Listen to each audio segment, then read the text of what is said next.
जड़ कर्म चेतन बंधकारु कर्म के अवसान का, कह कर स्वरूप यथार्थ जग का जो किया उपकार है, उसके लिए जिन वाणी माँ को वंदना शत बार है, वंदना शत बार है, वंदना शत बार है।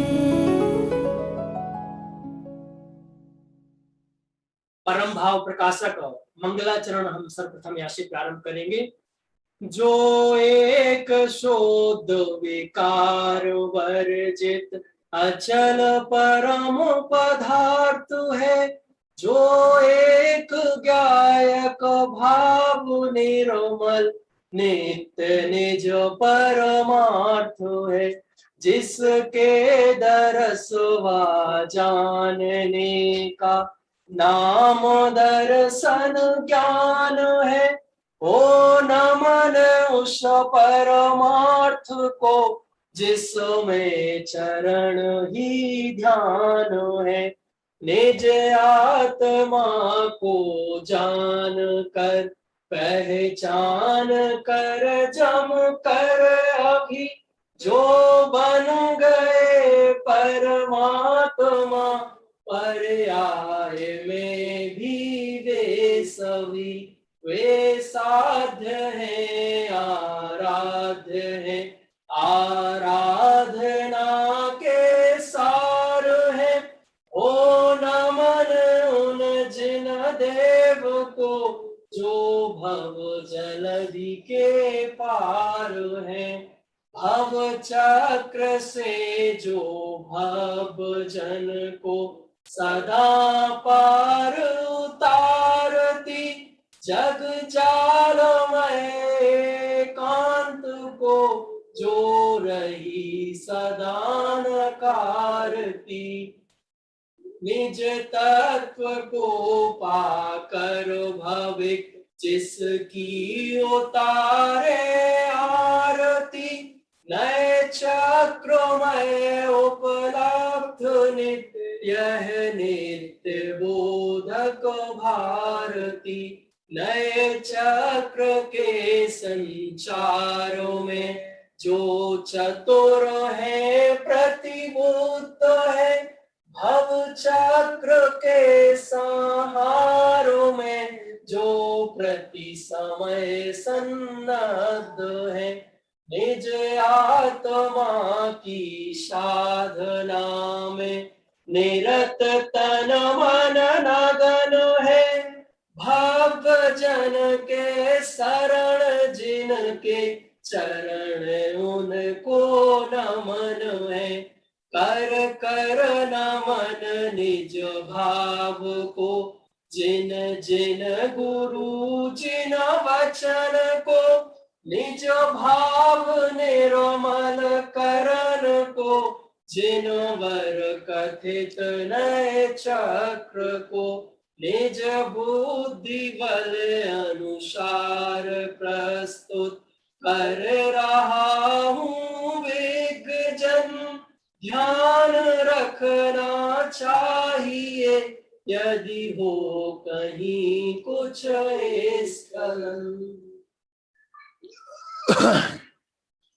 संतप्त मानस शांत हो, जिनके गुणों के गान में बेबर्धमान महान जिन विचरे हमारे ध्यान में। जर्मानी की जनागम में एक शब्द भी ऐसा नहीं है जो नयों के बिना कहा गया हो। धबला में ये लिखा है कि नथि नयेन विहूणम शुद्धम अथोभ्य जिन वर मदम्बी। जिनेन्द्र भगवान के मत में एक शब्द या अर्थ ऐसा नहीं है जो नयों के बिना कहा जा सकता है। जो नए वादे निर्णा, और जो मुनिराज जो संत नए वाद में निपुण हैं, बेई मुनि सिद्धांतिया हैं, सिद्धांत के जानकार मुनि हैं। और यहां तक लिखा है कि जे नए दिठ विहीना तान न वस्तु स्वभाव ओवलब्धि वस्तु स्वभाव विहीना सम्मा दृष्टि कहम होती।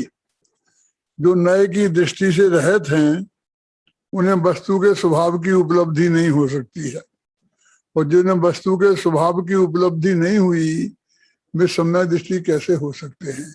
मन सम्यक दृष्टि होने के लिए नयों का विशेषज्ञ होना अत्यंत आवश्यक है।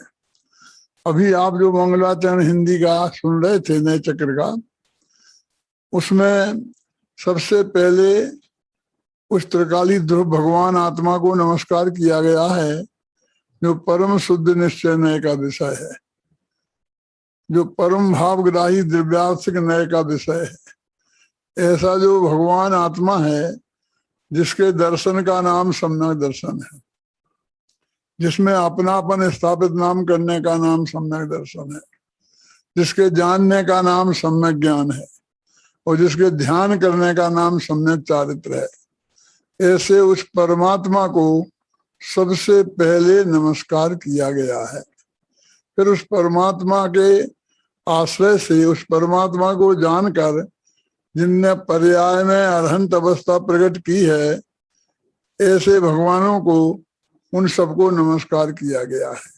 फिर तीसरे छंद में कहते उन्हें नयों का जिस जिनवाणी में विस्तार से वर्णन है उन्हें नमस्कार किया गया है।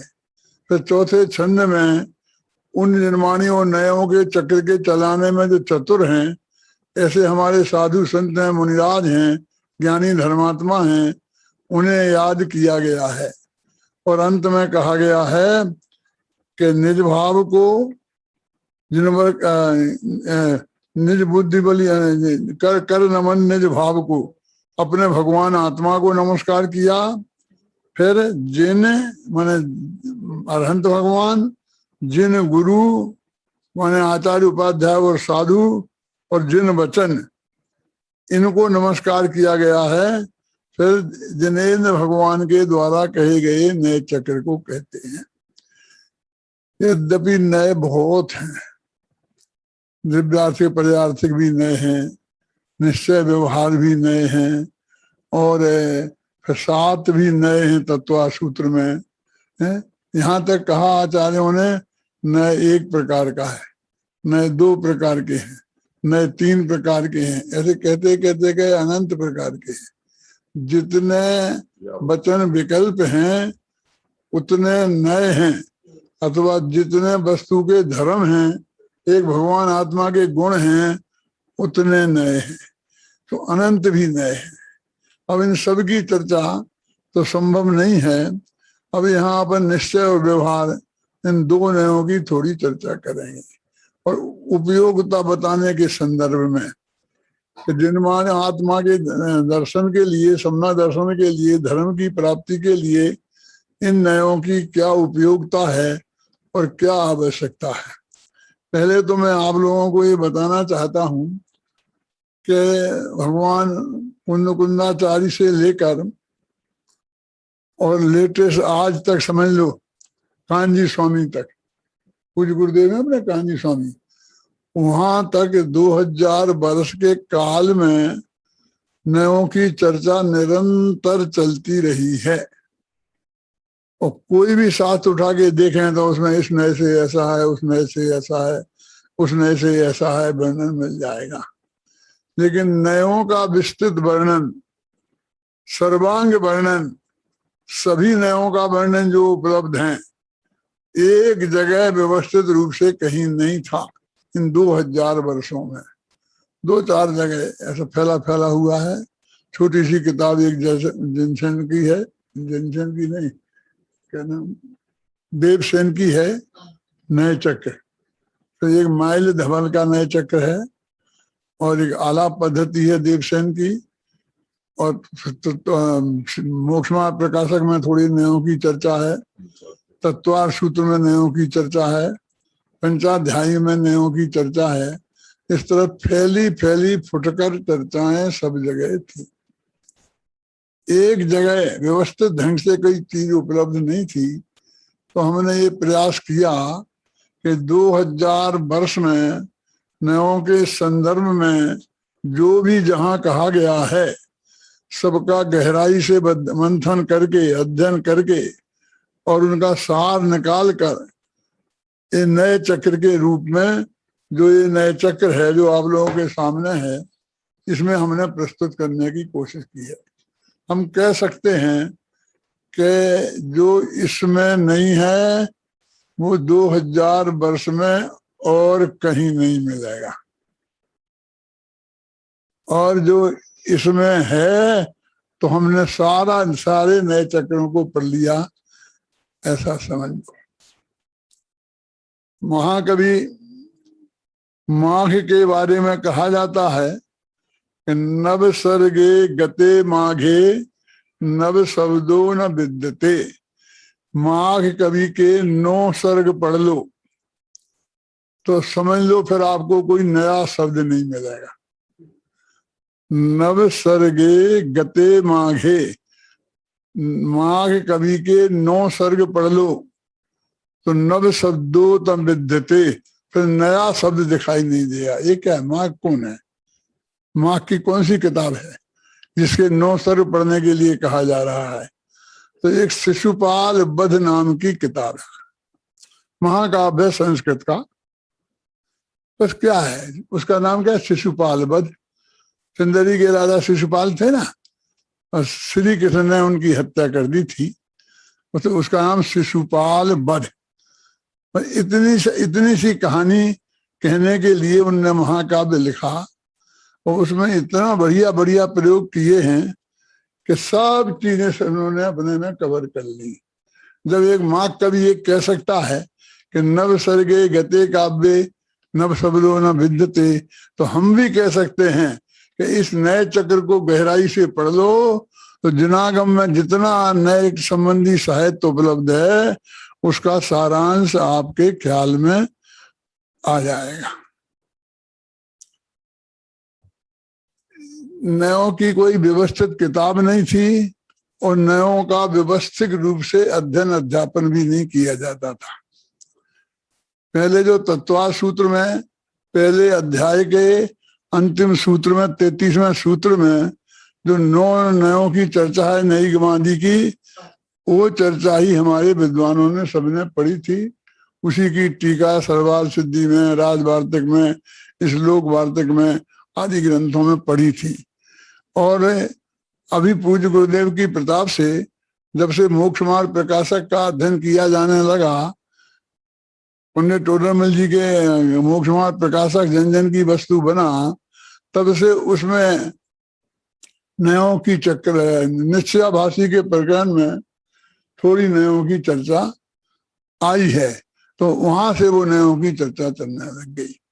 हम जब इस समाज में उदित होके आए तो मुमुक्षुओं में बस मोक्ष मार्ग प्रकाशक वाले नए चक्र ही चलते थे, और विद्वानों में तत्वार सूत्र के साथ नए चलते थे, और कुनी नयों की कहीं कोई चर्चा नहीं थी। अभी हम अब विचार करें गंभीरता से। आज का सब्जेक्ट है कि हम जिनवाणी के स्वाध्याय के लिए, हमें जैन तत्व ज्ञान की प्राप्ति के लिए नयों के ज्ञान की आवश्यकता क्या है। बहुत से लोग तो ये कहते हैं कि पहले नहीं था ना, और अभी हमने लिखा व्यवस्थित रूप से सामने आया। ये तो बहुत हमारा सौभाग्य है कि पूज्य गुरुदेव श्री के सामने वो प्रकरण लिखा जा चुका था। यद्यपि मेरा विचार पहले दिव्यार्थिक पर्यार्थिक नयों पर लिखने का था, लेकिन गुरुदेव का नाम से निश्चय व्यवहार नयों की चर्चा बहुत चलती थी, और गुरुदेव के नाम पर विवाद भी बहुत चलता था उन्हीं नयों की चर्चा के आधार पर, और वो मोक्ष मार्ग प्रकाशक के आधार पर चलती थी। तो मेरे मन में एक विकल्प था कि पूज्य गुरुदेव श्री की इतनी लंबी उम्र हो गई है, 90 के होने वाले हैं, ऐसी स्थिति में यदि मैं निश्चय व्यवहार नयों के संदर्भ में पूज्य गुरुदेव श्री के सामने लिख लूं और वो प्रकाशित होके आ जाए और पूज्य गुरुदेव श्री उसे पढ़ ले रहे, तो वो मेरी उस पर छाप लग जाए हैं, क्योंकि गुरुदेव की छाप लगे बिना मुमुक्षु मानने वाले नहीं हैं। भाग्य की बात है कि मैंने निश्चय व्यवहार पर लिखना सबसे पहले शुरू किया और मेरे को ऐसा सौभाग्य मिला कि उस नए चक्र की क्लास मुझे पूज्य गुरुदेव की उपस्थिति में सोनगढ़ में लेने का अवसर मिला और पूज्य गुरुदेव श्री उस क्लास में आद्योपांत बैठे। पढ़ने के लिए बैठे मैं नहीं कहना चाहता हूं, लेकिन राम जी भाई वो क्लास पहले लेते थे, थोड़ा इतिहास है, और उनकी उम्र बहुत ज्यादा हो गई थी और दांत सब गायब हो गए थे और वो आज ऐसा जमाना नहीं था कि एकदम नए दांत लगाए जा सकते हैं और पता ही नहीं चले कि नए हैं कि पुराने हैं, असली हैं कि नकली हैं। तो उनको मुंह से आवाज ही नहीं निकलती थी, फा फा ऐसा बोलते थे। हम लोग उस क्लास में बैठते थे तो उन्होंने कहा अब मैं नहीं ले सकूंगा। तो कौन ले, राम जी भाई वाली क्लास, राम जी भाई की प्रतिष्ठा बहुत थी और कोई ऐसा विद्वान सामने नहीं आया कि जो उनकी क्लास ले गए। तो वो क्लास लालचंद भाई को दी गई। लालचंद भाई को तो आप लोग जानते ही होंगे। तो 1 बरस तक वो क्लास लालचंद भाई ने ली, 1 बरस, और वहां पर पूज्य गुरुदेव श्री उस क्लास में बैठे, क्योंकि राम जी भाई की क्लास में भी पूज्य गुरुदेव श्री बैठते थे और सुनते थे। वो सहज परंपरा से वो चीज प्राप्त हुई। लेकिन 1 साल में ही जो भी परिस्थितियां बनी, उन परिस्थितियों में लालचंद भाई ने उस क्लास को लेने से मना कर दी कि अब मैं ये क्लास नहीं ले सकता। सोनगढ़ में मैं तो था नहीं, पाटनी जी थे। पाटनी जी जानते आप, अपने महामंत्री थे इस संस्था के, वे वहां पर मौजूद थे। वे सोनगढ़ के भी ट्रस्टी थे।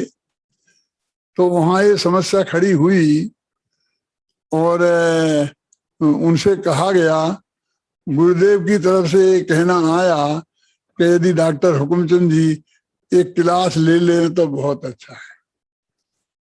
और मुझे पाटनी जी ने फोन किया कि हाँ ऐसी ऐसी बात चल रही है और ये क्लास आपको लेना है।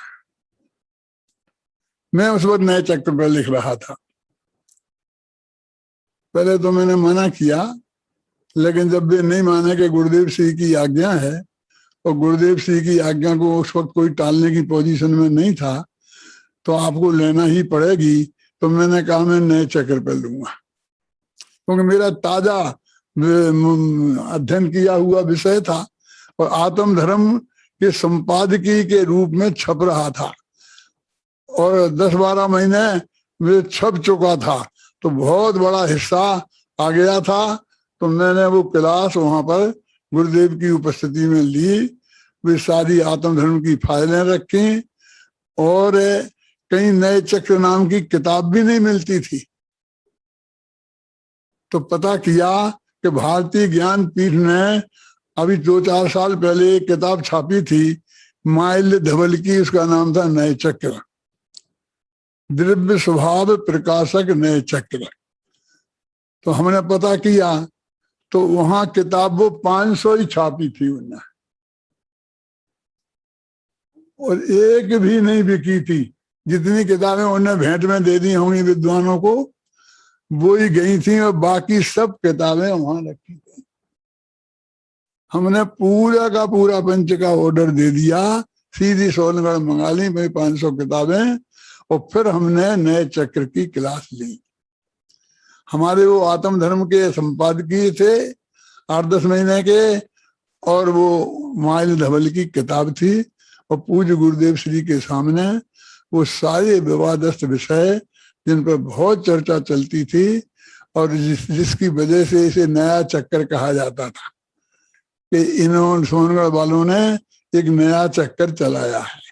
तो मैंने यहीं से लिखना शुरू किया कि ये नया चक्कर नहीं है, ये तुम्हारे पुराने चक्कर से निकालने के लिए ये वो चक्रवर्ती का चक्र रत्न है, दिग्विजय का चक्र रत्न है।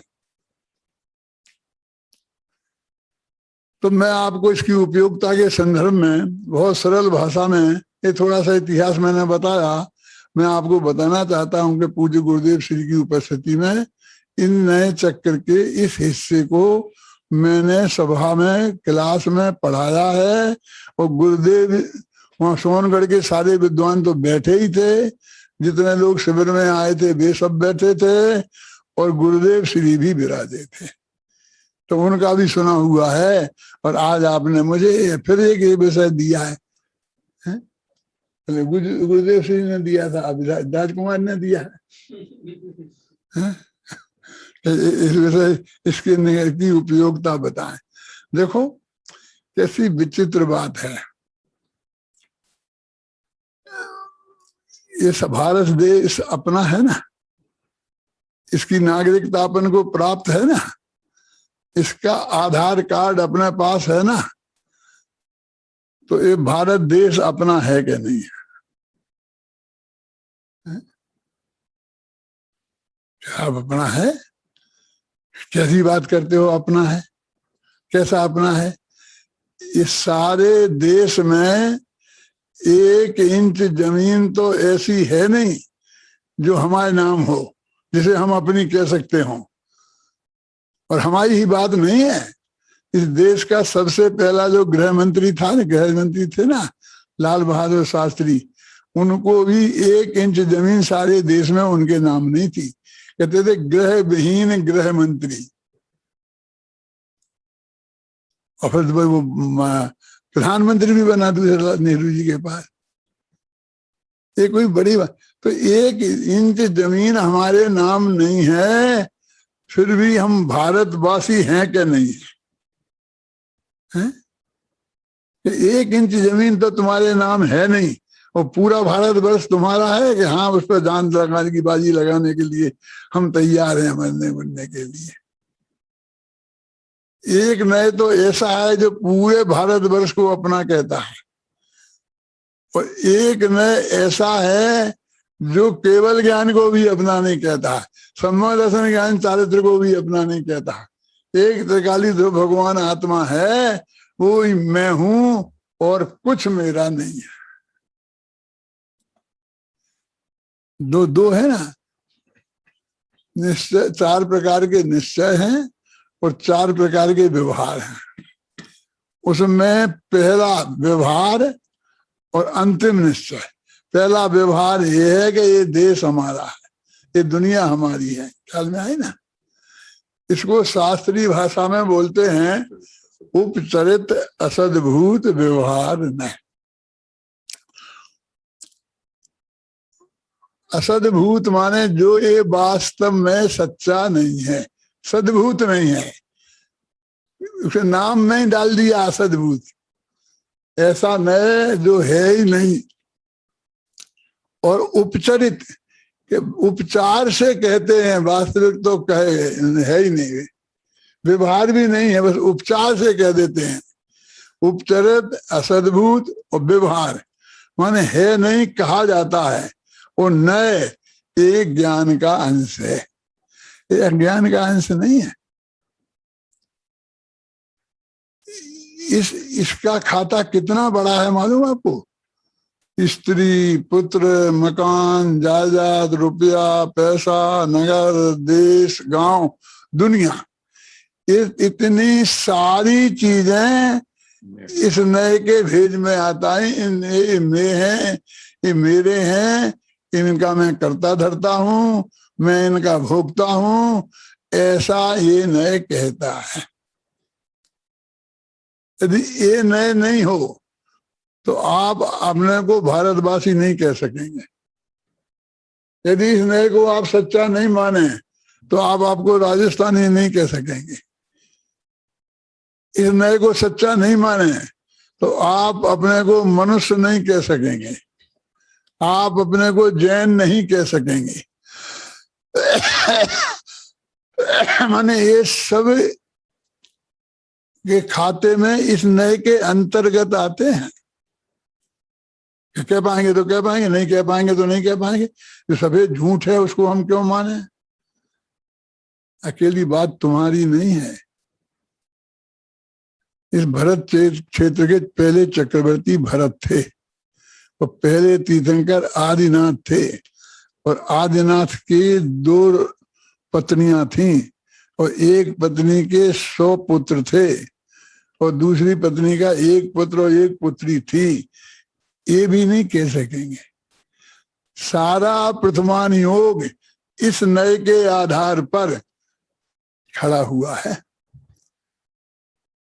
जब हम ये कहते हैं कि ये नया अभूतार्थ है, जब हम ये कहते हैं कि ये नया झूठा है, इसे असत्यार्थ है।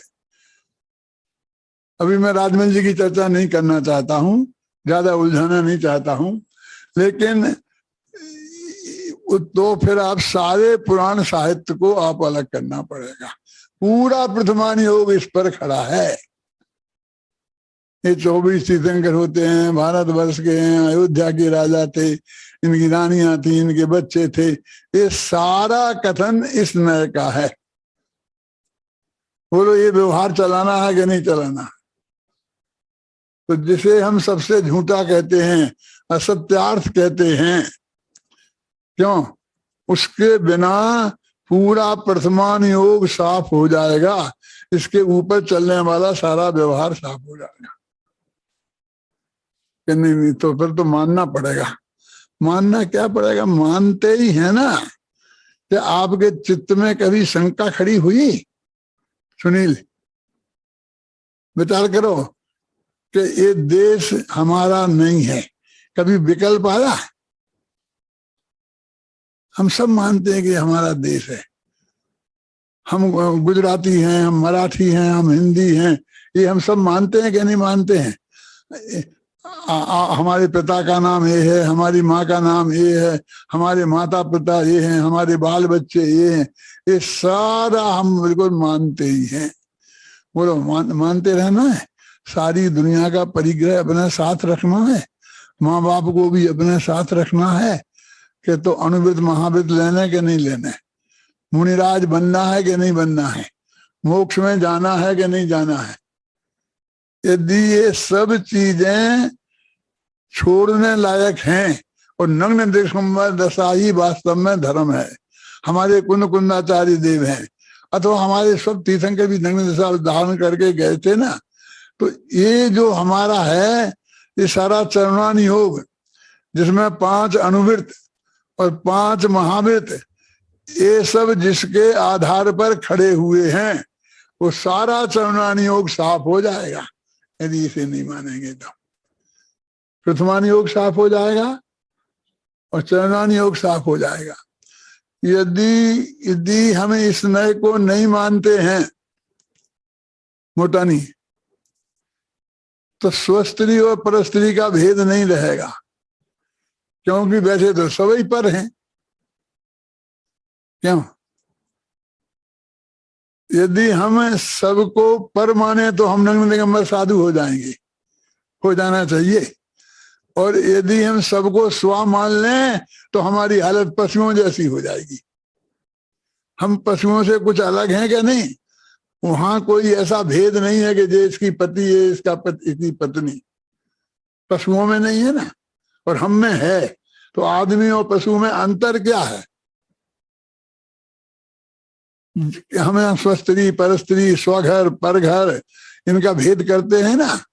5 पाप का त्याग जिनके आधार पर हम करते हैं, अनुवृत लेते हैं। तो ये सारा चारित्र चरणान योग और वो सारा प्रथमान योग इस व्यवहार नय के आधार पर खड़ा है। जो व्यवहार नय स्त्री पुत्र मकान जायदाद रुपये पैसे को अपने पर कहता है। ऐसा भी मानना तो पड़ेगा। लेकिन फिर आपको इस संसार में ही रहना है कि संसार छोड़ के मोक्ष में जाना? मोक्ष मार्ग की बात चल रही ना, कि मोक्ष मार्ग में इनकी क्या उपयोगिता है? तो मोक्ष में जाना है, हाँ के जाना है। तो ले दौलत प्राण प्रिया को तुम मुक्ति ना जाने पाओगे, यदि एकाकी चल पड़े नहीं तो यहीं खड़े रह जाओगे। ये छोड़े बिना मोक्ष मार्ग हो जाएगा? मुनि हो जाएगा कोई?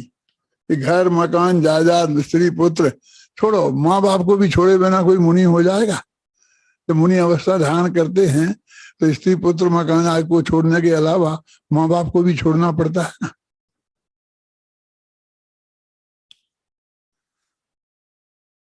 पूरा ये असद्भूत व्यवहार में है।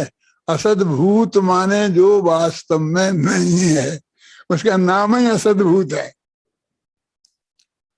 लेकिन व्यवहार माने फिर भी उसे अपना कहा जाता है।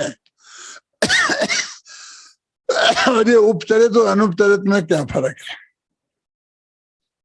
और सहजता में मैं बताता हूं, जिसका जीवन, जिसका साथ हमारे जन्म से लेके मरण तक रहे वो अनुपचरित, और जिसका साथ जन्म से मरण तक नहीं रहे, बीच में ही हो और बीच में ही छूट जाए, उसको बोलते हैं उपचरित। क्यों? क्योंकि हमें इनसे भेद विज्ञान कराना है। शरीर में नहीं हूं, स्त्री में नहीं हूं, मकान में नहीं हूं, जायदाद में नहीं हूं, रुपया पैसा में नहीं हूं, इनसे भेद विज्ञान कराना है। तो जो चीज हमारे जन्म के बाद आई तो हमें पता है कि पहले हमारे पास नहीं थी और बाद में आई है, तो हमसे जुदी है। और जो हमारे जिंदा रहते ही चली जाती है तो उसका भी पता चल जाता है। क्या क्या इसके ये हमारे चली जाएगी, समझ में आया ना? तो स्त्री पुत्र मकान जायदाद ये सब हमारे पैदा होने के कोई 20 बरस, कोई 10 बरस, कोई 15 बरस बाद आए हैं, और पहले ही चले जाएं। अपन पहले चले जाएं तो ये यहीं रह जाएं, ख्याल में? तो जो उनको सबको हमने उपचरित में, उपचरित माने उपचार से कहते हैं, वास्तव में अपने नहीं हैं, ये तो कहने के हैं। लेकिन ये शरीर है, अकेला शरीर, तो ये जन्म से हमारे साथ है और मरने तक साथ रहेगा।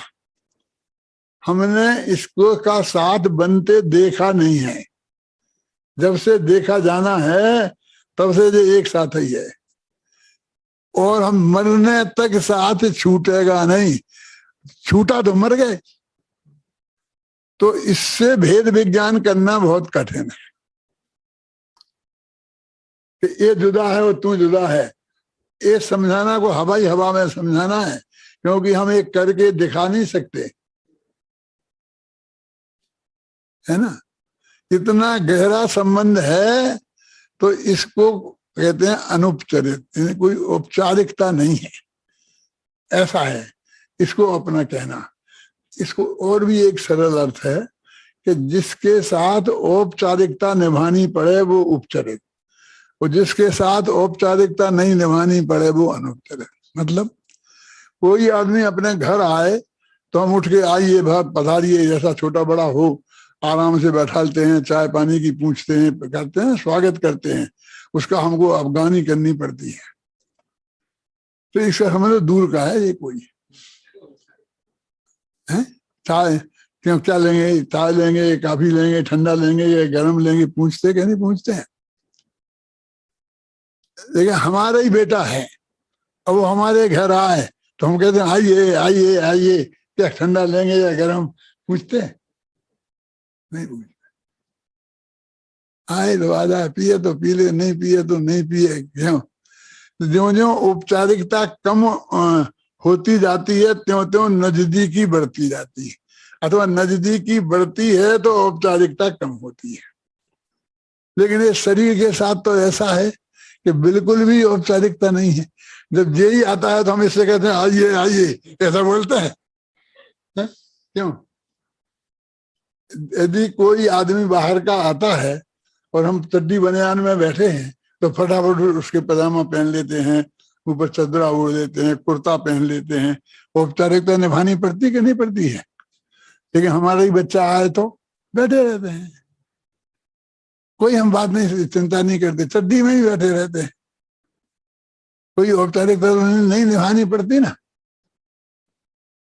लेकिन उससे भी चड्डी में बैठे रह सकते हैं, बिना चड्डी के तो नहीं बैठे रह सकते हैं।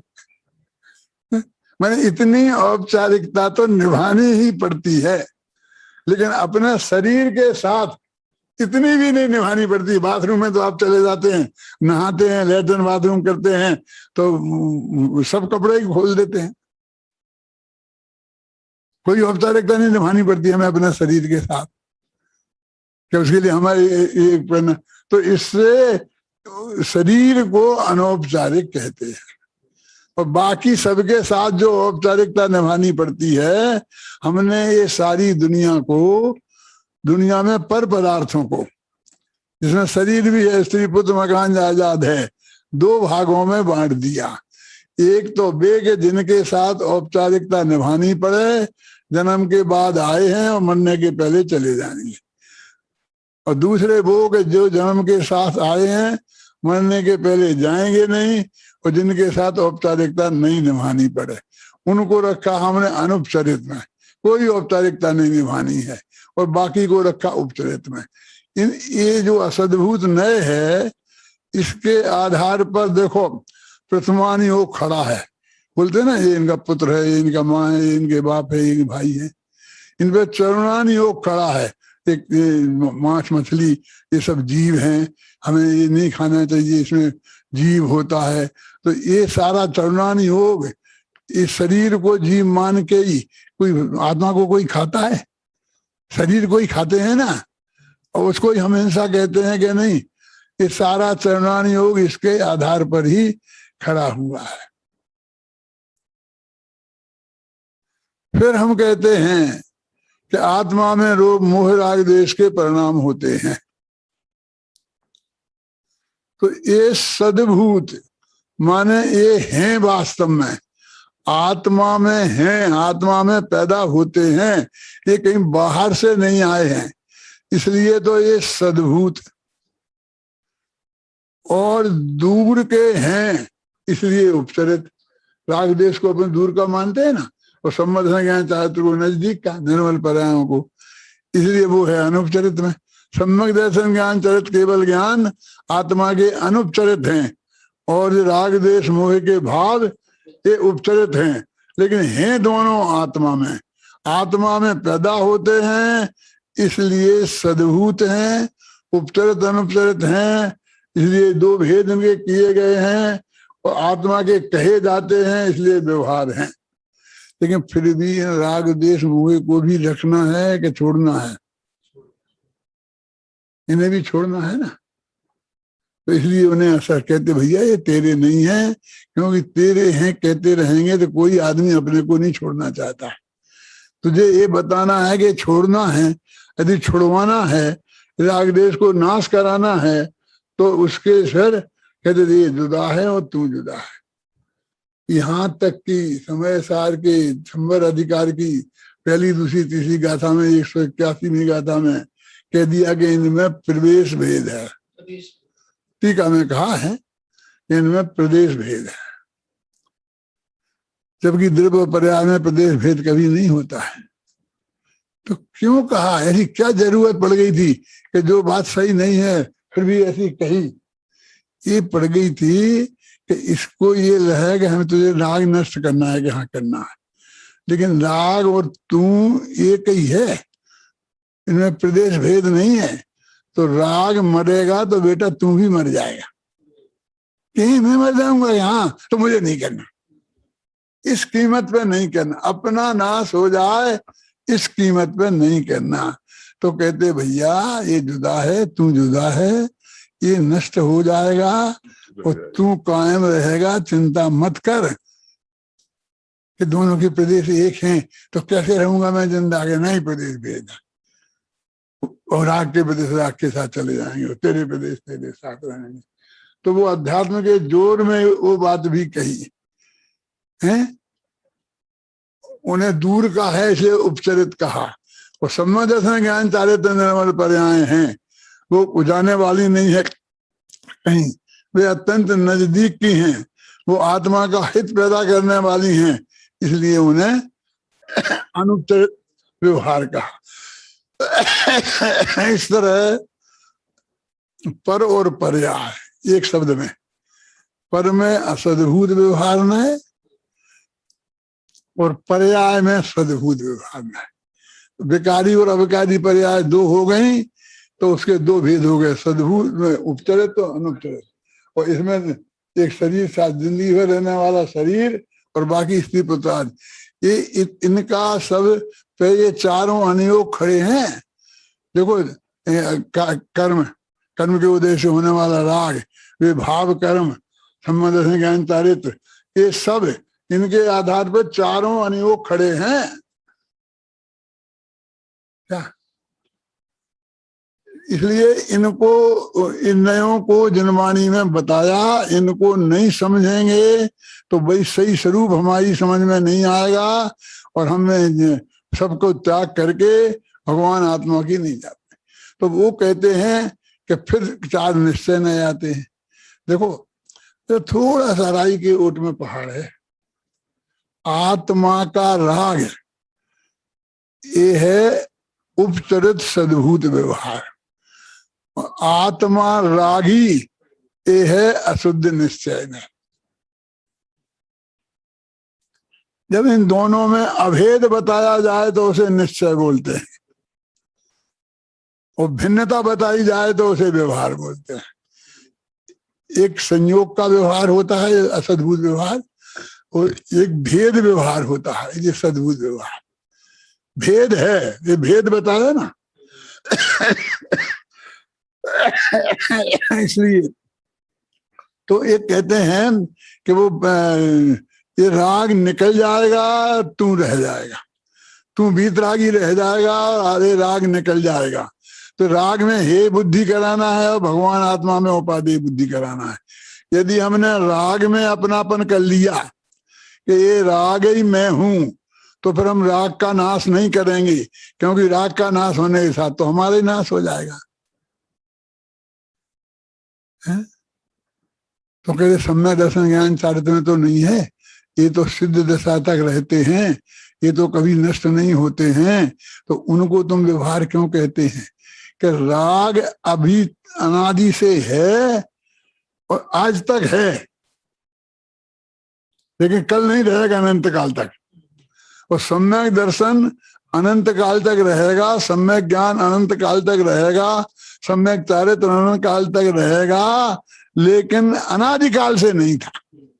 और हमारी एक शर्त है कि हम तो अनादि अनंत हैं। तो रागादिक अनादि हैं, लेकिन उनका अंत हो जाता है। सम्यक दर्शन ज्ञान चारित्र अनंत तक रहते हैं, लेकिन अनादि से नहीं है।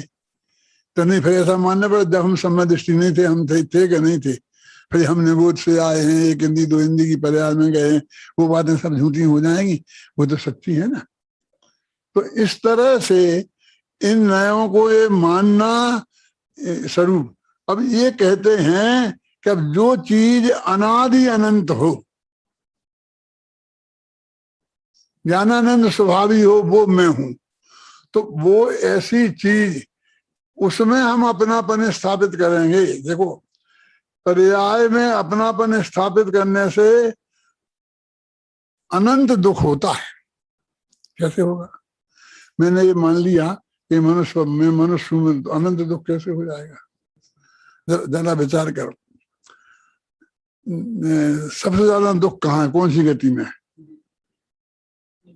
सब लोग कहते नरक गति में, नरक गति में। अरे नरक गति में तो सैनी पंचेंद्री होते हैं, त्रिंच गति में निगोद शामिल है, इसलिए त्रिंच गति में सबसे ज्यादा दुख है। छड़ाला में दुखों का वर्णन किया तो पहले त्रिंच गति के दुखों का वर्णन किया है? तो त्रिंच गति के दुखों का वर्णन किया। अनादि से आत्मा तिरंजगत में निगोद में है। क्या दुख है निगोद में? देखो नरक में तो इतनी गर्मी पड़ती है कि लोहे समान, लोहे का गोला हो मेरू समान तो गल जाता है, इतनी सर्दी पड़ती है। और निगोद में क्या दुख है? आलू में अनंत निगोदी अजीब है ना, आराम से फ्रिज में रखे रहते हैं, अपन गर्मी में मरते रहते हैं और वे अपने ठंडक में रहते हैं आराम से। क्या तकलीफ है बोलो? सर्दी गर्मी के दुख तो नहीं ना हो ना, लेकिन काय का दुख है? तो एक ही दुख का वर्णन किया है, काले अंत निगोद मझार भी तो ये केंद्रीय तजार, और जन्म मरण जनन मरण जनन मरण, बस एक श्वास में 18 बार जन्मो मरो भरो दुख बार। तो एक श्वास में 18 बार जन्मता है और 18 बार मरता है, तो सबसे ज्यादा दुख है। तो जन्म मरण का दुख ही सबसे ज्यादा है। सिद्ध हो गया। यदि तुमने पर्याय में अपनापन स्थापित किया तो तुम्हें निगोदिया से ज्यादा दुख पैदा होगा। क्यों? पर्याय एक ही समय रुकती है। तुम जानते हो एक श्वास में 18 बार जन्मता है और 18 बार मरता है। तो एक श्वास में 18 समय होते हैं। क्या राजकुमार बोलो? 18 समय होते हैं। एक श्वास में तो अनंत समय होते हैं। तो अभी तो 18 ही बार जन्मा मरा, क्या ज्यादा दुख है? लेकिन हमारी पर्याय तो हर समय बदलती है ना।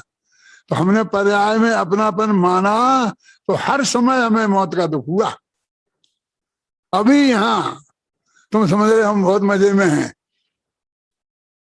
लेकिन पर्याय में एकत्व बुद्धि वाला प्रति समय निगोद का दुख पा रहा है? इसलिए इसका उपाय क्या है कि या तो पर्याय पक्की हो जाए, लंबे काल की हो जाए। अपन देखते हैं ना स्वर्गों में जितना जितना लंबा काल है, सर्वासी दिन 33 साल मजा आ जाएगा। 33 साल तो मजा लूटेंगे। कैसे मजा लूटोगे? जरा सुनना मेरी बात, खतर में घबराना नहीं।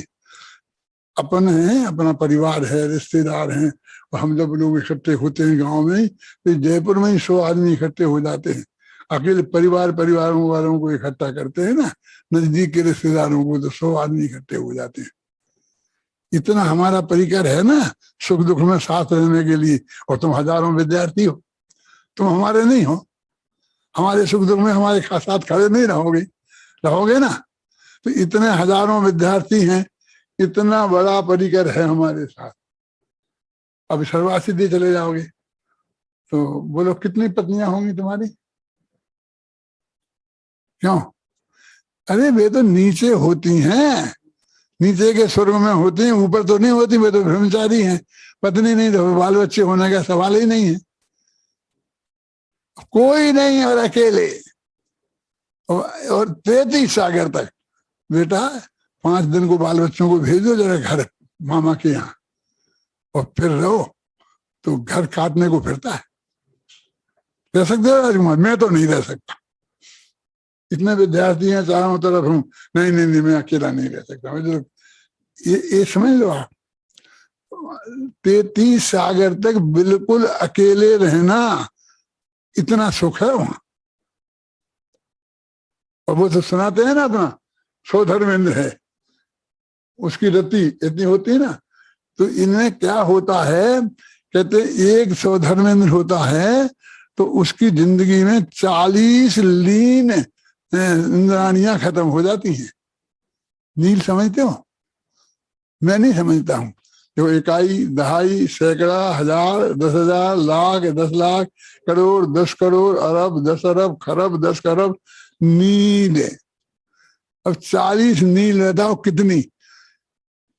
अब एक बहुत सुंदर बढ़िया सेवा भावी पत्नी है हमारी, जो निरंतर हमारे को सब तरह से निश्चिंत रखती है। उससे हमारा बहुत, यदि ऐसी पत्नी का वियोग हो जाए तो कितना दुख होता है। मैं किसी ऐसे आदमी का नाम नहीं लेना चाहता हूं, इसकी पत्नी का वियोग हो गया हो और उसने दुख होगा, वो तो याद आ जाएगी तो जरा तकलीफ हो जाएगी ना। अंदाज तो तुम लगा सकते हो ना। तो ऐसा दुख तुम्हें एक बार हुआ है, मोटा नहीं। सौधर्मेंद्र को 40 नील बार होगा। बोलो जाने कितना सुख है। सौधर्म इंद्र बनना है, 5-5 लाख दे करके सौधर्म इंद्र बनते हो ना पंच कल्याणकों में। इतनी पत्नियां मरे और तुम्हारी आंख में आंसू न आए, ऐसी स्थिति बर्दाश्त करने की ताकत है कि नहीं? और बता, देवियां हैं वो सब पहले ही स्वर्ग में पैदा होती हैं, ऊपर नहीं होती हैं, और उनकी आयु पल्लियों की होती है, सागरों की नहीं होती है। ऊपर ऊपर के इंद्रों की, सौधर्म की, देवों की पत्नियां भी सब यहीं पैदा होती हैं, छोटी आयु की होती हैं, और जिनके नियोग की जो होती हैं उन्हें उठा उठा करके भी ले जाते हैं। तो मतलब पहले स्वर्ग में पैदा हुई, स्वर्ग में पहुंच गई, बहुत आनंद में रहती हुई, उन्हें मुफ्त में ही 16वां स्वर्ग मिल गया उस पति के की नियोग नहीं होने से। क्यों? जैसे कोई अरबपति की लड़के से कि गरीब की लड़की की शादी हो जाए तो मुफ्त में ही अरबपति हो जाती है ना। अब समझो कितना सुख है उसे। आप जानते हो ना, पर सौधर्म ईशान स्वर्ग में स्पर्श इंद्री का विषय मनुष्यों जैसा होता है, आता ना। फिर पृथ्वी चार जो होता है वो मनुष्यों जैसा होता है। अब वे यहाँ पैदा हुई तो उनको इच्छा तो मनुष्यों जैसे उस परिचार की इच्छा है। और अभी 16वें स्वर्ग में स्पर्श शेषा स्पर्श रस क्या है, मन, बस मन में उस इंद्र को मन में विकल्प आ जाए, उसे तृप्ति हो जाए, वो पत्नी से बात ही नहीं करे। थोड़े और नीचे आओ तो पत्नी से बात करे, उसके शब्द सुन के तृप्ति हो जाए, आंख से देख कर तृप्ति हो जाए, ऐसा छूकर तृप्ति हो जाए, तो उन्हें तो ऐसे तृप्ति हो जाए और इन्हें ऐसी इच्छा हो तो कितना सुख होता होगा। सारी जिंदगी कैसी कटती होगी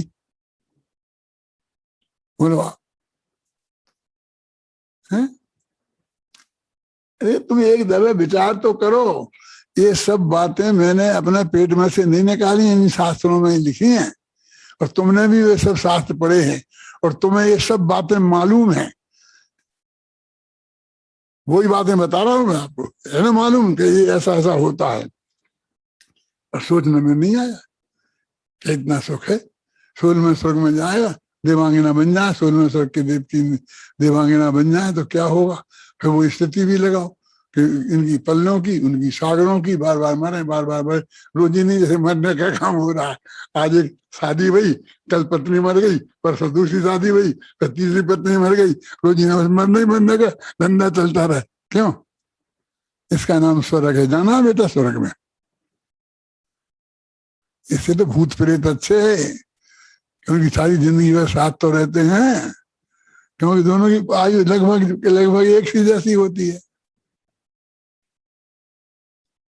तो ये जो सुख, ये इन संयोगों में कहीं भी सुख नहीं है, और ये इनमें अपनापन नहीं रहे, वो जो त्रिकालीधर भगवान आत्मा है उसमें अपनापन हो तो मुक्ति का मार्ग खुलता है।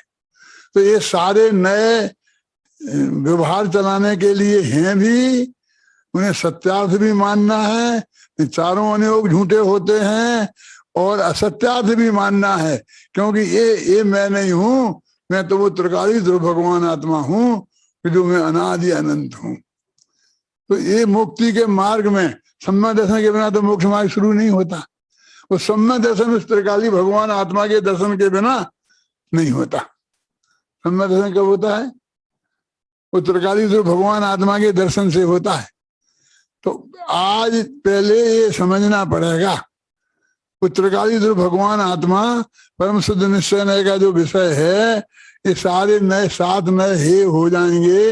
इन्हें हे मानोगे, इन्हें झूठा मानोगे, इन्हें छोड़ने लायक मानोगे। छोड़ने लायक क्या, अपने हैं ही नहीं, क्या छोड़े? होए तो छोड़े। त्यागोपादान शून्य शक्ति से युक्त हैं हम तो ये जो नए हैं 8 नए निश्चय व्यवहार की, मैंने आपको समझाए कि ये इनका मुक्ति के मार्ग में क्या स्थान है। ये तो बहुत कठिन है, बाद में नहीं, शुरुआत यहाँ से होती है। शुरुआत यहाँ से होती है। मैं कौन हूँ? अभी तो मैं तो मनुष्य हूँ, मैं पंडित हुकुमचंद। मैं पंडित हुकुमचंद में जैसा मेरा अपनापन है, वो त्रिकालीधर भगवान आत्मा जो है उसमें मेरा ऐसा अपनापन है? अरे वो तो पंडित उनको समझाने के लिए है, वो हमने तो उसे आज तक देखा ही नहीं है। किसने नहीं देखा? तुम कौन हो जिनने नहीं देखा? अरे उसे तो उसे जानना है, उसमें अपनापन। तो इन नयों की उपयोगिता मुक्ति के मार्ग में कितनी है, ये मैंने इन 8 नयों के माध्यम से आपको थोड़ी बहुत समझाई। ऐसे ही सब है, ये 450 पेज है।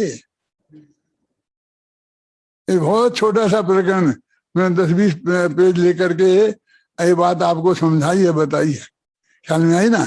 लेकिन ये तो नाम आप जानते हैं ना सब। ये तो गुरुदेव के प्रताप से, और समझ लो अपन ने नए चक्र पर लिखा और फिर कोर्स में रखा। अभय जी पढ़ाते हैं, संजीव गोधा पढ़ाता है, और सब लोग पढ़ाते हैं सारे देश में, इसलिए इतनी थोड़ी बात समझने लग गए, नहीं तो कोई नहीं समझता है। अभी आप जो गैर मुमुक्षुओं के पास जाओ, एक कैसी पागलपन की बातें करते हैं। ये नाम नहीं सुने हैं उनने, इनके नाम नहीं सुने हैं अजित जी। इनके बिना मोक्ष मार्ग का आरंभ नहीं होता है, और उनने नाम नहीं सुने हैं, और नाम लो तो ही उनको अरुचि होती है। ऐसा प्रश्न करते हैं, तो नए चक्र नहीं पढ़े तो हमें सम्मा दर्शन होगा कि नहीं होगा? अब आप कहोगे नहीं होगा, तो कहेंगे जब नए चक्र नहीं लिखा गया था तब किसी को सम्मा दर्शन हुआ था कि नहीं हुआ? नए चक्र तो आपने अभी लिखा है? और सम्मा दर्शन पूज्य गुरुदेव श्री को पहले ही हो गया था, और टोडामल जी को हो गया था, और कुंद को हो गया था। ऐसी बात तो नहीं है।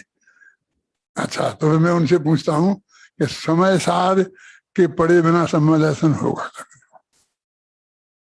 बोलो? नहीं होगा साहब। अच्छा, नहीं होगा तो कुंद को तो सम्मा दर्शन होगा नहीं, क्योंकि जब तक तो लिखा नहीं था, उनने बाद में लिखा है। क्यों? उनके पहले उनके गुरु जी को था कि नहीं था? जो श्रुत केवली थे, उन्हें कोई समय सार नहीं पड़ा था। अरे समय सार की बात नहीं है, समय सार की विषय वस्तु जो भगवान आत्मा है, नए चक्र की जो विषय वस्तु जहाँ ले जाना चाहता है, वो जो स्वरूप है।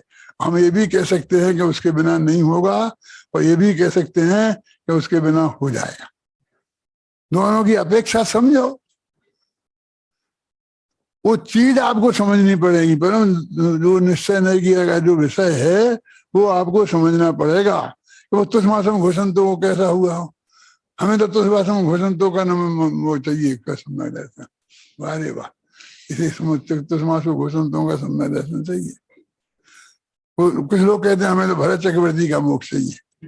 कैसे भरत चक्रवर्ती का मोक्ष? कैसा?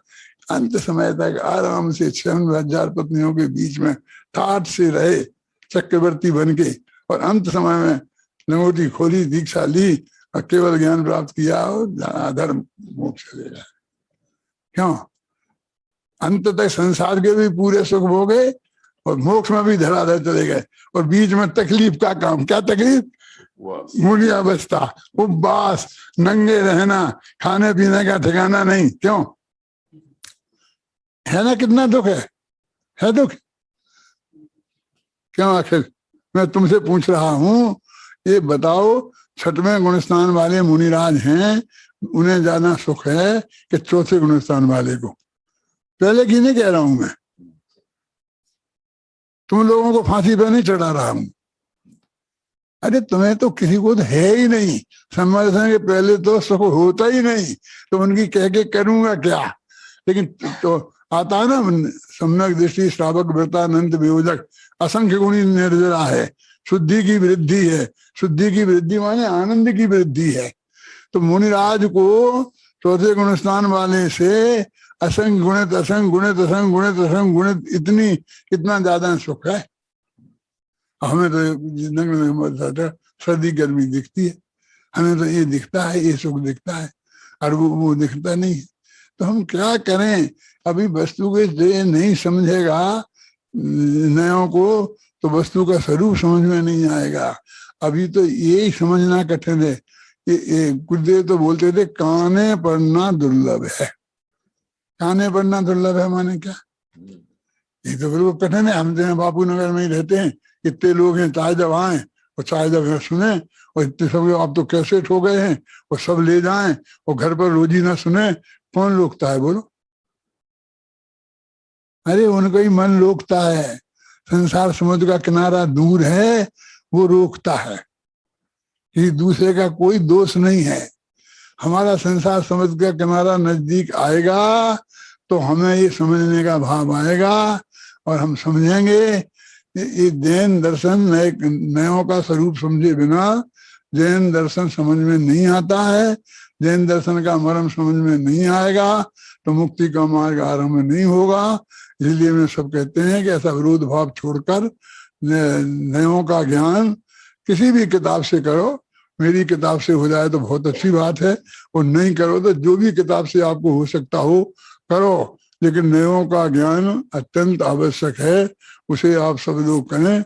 इसी मंगल भावना के साथ मैं अभी की बात समाप्त करता हूँ।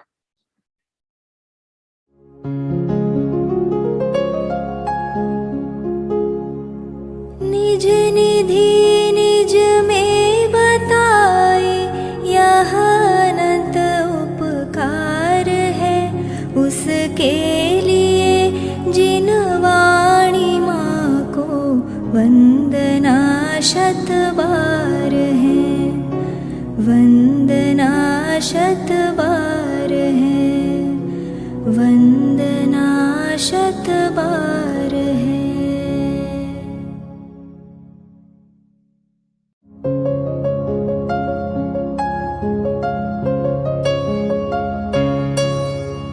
हे जिन वाणी भारती तो ही जपो दिन रैन, जो तेरी शरणा गहे सो पावे सुख चैन। जा वाणी के ज्ञान दे सूझे लोकालोक, सो वाणी मस्तक नवो सदा देत हो ढोक, सदा